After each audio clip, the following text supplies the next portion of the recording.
British Columbia, one of the world's most stunning destinations, is facing a catastrophic crisis.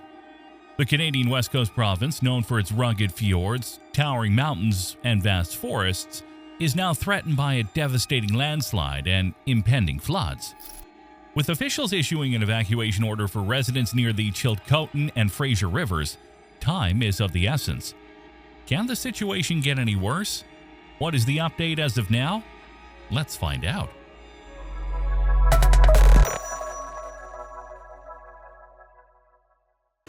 "2024 has already seen a staggering increase in flooding disasters worldwide.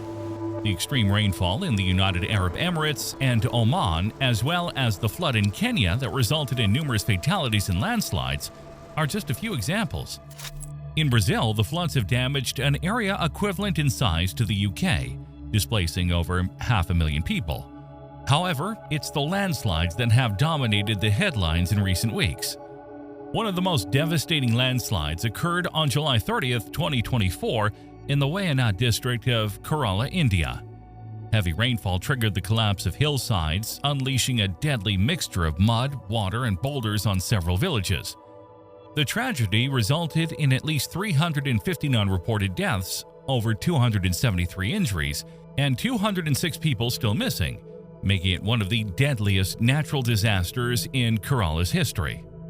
This event serves as a stark reminder of the destructive power of nature, which has ravaged India in recent years with numerous extreme weather events. However, the recent landslides in British Columbia on the same day, which blocked the Chilcotin River, have now raised concerns that a major catastrophic disaster may be imminent. Keep watching as we explore the situation at the Chilcotin River and surrounding areas, examining the current state of affairs and the potential disaster that officials are bracing for in central British Columbia. Without wasting any more time, let's dive into the issue. On the evening of July 30th, a massive landslide occurred on the banks of the Chilcotin River, blocking the entire watercourse. The landslide was enormous, measuring 1,000 meters long, 600 meters wide, and 30 meters deep. The sheer scale of the debris forced the water to flow over the top of the natural dam, a process that took 5 days. Finally, on August 5th, the water began to spill over, rapidly carving out a new trench and draining the lake at an alarming rate. While fortunately no human casualties were reported, the environmental implications of this disaster are dire. A major concern is the potential impact on the salmon run, which is crucial to the river's ecosystem and the local economy. Beyond the threat to the salmon population, the landslide has also affected several historic sites in the region. The iconic Pothole Ranch, a homestead in Farwell Canyon, was swept away by the floodwaters when the natural dam broke. Abandoned since the Second World War, the ranch's structures were a testament to the pioneering spirit of early settlers who braved harsh weather and challenging conditions to build a life in the valley. The summer has seen numerous historic sites in British Columbia threatened, damaged, or destroyed by extreme weather events, making this disaster all the more devastating. As the situation heightens, officials are concerned that increasing water flow over the slide will carry more debris, including fallen trees. Water levels along the Chilcotin River are anticipated to rise significantly above normal spring melt levels, and the government has urged people to stay away from riverbanks. There is a real threat of flash flooding, but this isn't the first instance of a landslide of this nature in the region. To get the true scale of the potential impact, let's travel back to a similar situation in the region. One of the most significant examples is the well-known Hope Slide. What happened during the Hope Slide event, and how does it escalate the current situation?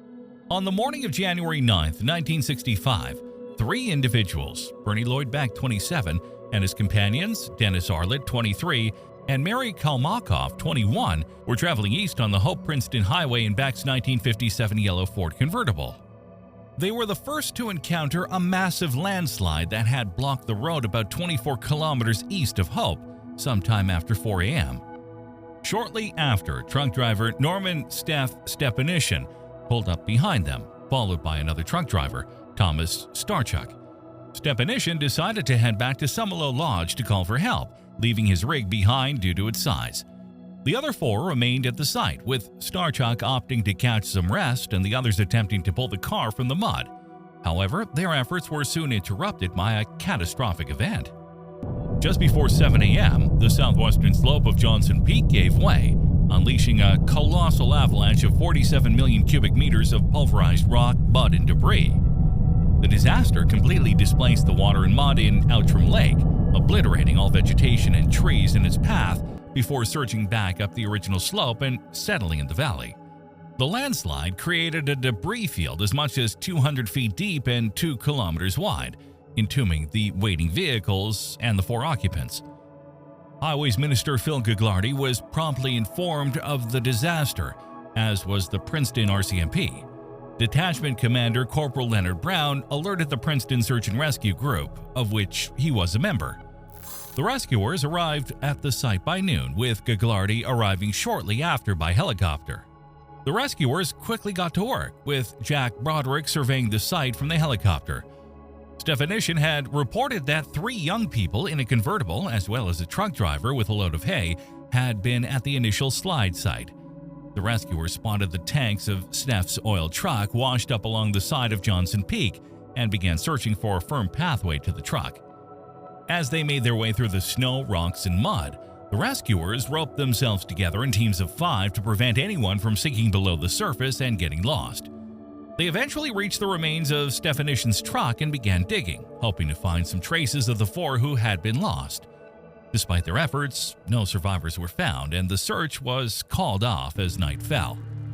The next morning, the rescuers resumed their efforts, eventually discovering the cab of Thomas Starchuk's hay truck. After extensive searching, they recovered the bodies of Bernie Lloyd Beck and Thomas Starchuk. However, Beck's companions, Dennis George Arlett and Mary Kalamakov, were never found, and their bodies remain buried in the remains of the Hope Slide to this day. With that in mind, let's explore the current situation. Hey guys, just a moment before we continue. Be sure to join the Insane Curiosity channel. Click on the bell, you'll help us to make products of even higher quality. What is currently happening in the region? As the situation continues to unfold, officials are bracing for the worst. With more water flowing over the landslide, they anticipate an increase in debris, including fallen trees, being carried downstream. This is likely to worsen the already critical situation. Water levels along the Chilcotin River are expected to surge to unprecedented heights, far exceeding normal spring melt levels. In contrast, water levels along the Fraser River are forecasted to drop below spring levels, adding to the complexity of the situation. We have received new reports from local residents along the Chilcotin River indicating that a fresh landslide has occurred upstream of the river, where the water had pooled due to the original landslide blockage. This latest landslide happened between Friday night, August 9th, and Saturday morning, August 10th, 2024. Fortunately, the river breached the new landslide within 24 hours, and water is now flowing normally again. However, this new development is likely to impact spawning salmon and has raised flooding concerns, prompting warnings from officials. It is essential to note that this landslide is unrelated to the reported cracking downstream of the breach 2 weeks ago. The situation remains fluid, with ongoing landslides, cracks, and pooling of water upstream and downstream of the breach. As we move forward into the summer, fall, and potentially next year's spring, it's crucial to closely monitor the situation to anticipate potential issues. The pooling of water upstream is causing similar concerns to those downstream, as evident from a recent photo shared on social media. We will continue to track this evolving situation and provide updates in future videos as more information becomes available. Hey, that's all for this video. What would you like us to cover next? Feel free to leave your answers in the comments below. If you liked the video, then you should check out the one on your screen. This video on future earthquakes, New Madrid versus Cascadia, will blow your mind. Thanks for watching.